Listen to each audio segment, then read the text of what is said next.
लोकतंत्र में बाबा साहब डॉक्टर भीमराव अंबेडकर जी ने जब संविधान लिखा तो सबसे बड़ा अधिकार वोट का दिया, और आज उस वोट के अधिकार पर चोरी हो रही है। मोदी जी, योगी जी और चुनाव आयोग का जो गठजोड़ है वो उत्तर प्रदेश में 3.5 करोड़ वोट चुराने की तैयारी में है।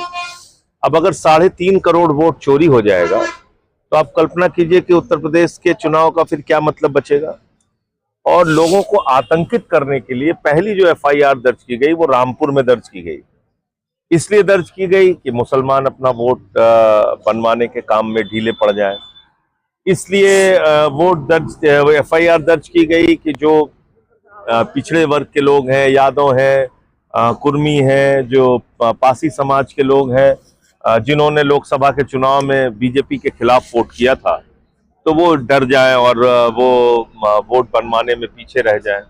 अभी हो क्या रहा है, टारगेट करके कुछ जातियों और धर्म के लोगों को वहां फॉर्म नहीं दिए जाते पूरे, उस घर के लोगों को डाउटफुल कैटेगरी में डाल दिया जाता है, शिफ्टेड की कैटेगरी में डाल दिया जाता है, एब्सेंट की कैटेगरी में डाल दिया जाता है। मतलब 3.5 करोड़ वोट कैसे कट सकता है, आप खुद सोचिए। तो अब अगर जैसे 80 लाख के करीब वोट काट दिए बिहार में, फिर क्या चुनाव बचा।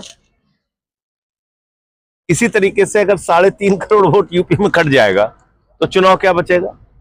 इसलिए ये लंबी लड़ाई है और हम सबको ये लड़ाई लड़नी पड़ेगी।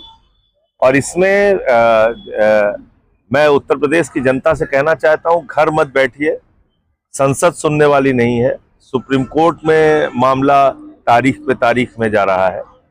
चुनाव आयोग तो पूरी तरीके से बीजेपी के एजेंट के तौर पे काम कर रहा है। आपसे ही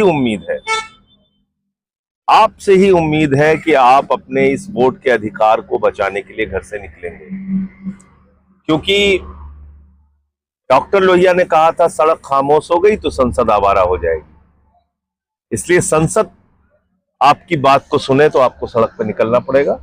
और इसी वोट के अधिकार के कारण बड़े से बड़े नेता आपके सामने झुकते हैं, तो इसलिए इसको बचाने के लिए घर से निकलिए। दूसरा, संविधान की बात। संविधान क्या कहता है, सम्मान से जिंदगी जीने की हम आपको गारंटी देते हैं, चाहे वो किसी धर्म जाति के लोग। तो उस पर बहुत बड़ी चोट हो रही है। कहीं फर्जी इनकाउंटर हो रहा है, कहीं बुलडोजर चल रहा है, कहीं मंदिर में नहीं घुसने दिया जा रहा है दलितों को, कहीं पेशाब चटवाई जा रही है पासी समाज के बुजुर्ग व्यक्ति को, कहीं घोड़ी पे नहीं चढ़ने दिया जाता है दलित को शादी में। तो ये तो हमारे संविधान में दिए गए अधिकार पे हमला है। तो इसलिए इन दो बड़े मुद्दों को लेके हम लोग, शिक्षा का अधिकार हमारा संवैधानिक अधिकार, आज स्कूल बंद हो रहे हैं यूपी में, तो इसको लेके ये हमारी यात्रा है। और कल रामपुर में इसकी शुरुआत हुई, बहुत बड़ा जन सैलाब रामपुर में जुड़ा हम लोगों के साथ।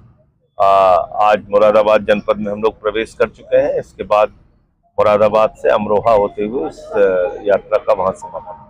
अच्छा, इसमें आपके साथ सहयोगी नजर नहीं आ रहे हैं, तो ये केवल आपका ही प्रोग्राम है? नहीं, उत्तर प्रदेश का जनता को उत्तर प्रदेश का मैं प्रभारी हूँ और हमारे साथ जितने पार्टी के पदाधिकारी हैं सब हैं सहयोगी। मतलब आप अगर सवाल यह है कि ये पार्टी का कार्यक्रम है, आम आदमी पार्टी का कार्यक्रम है, तो इसलिए हमारे लोग पार्टी के लोग हैं साथ।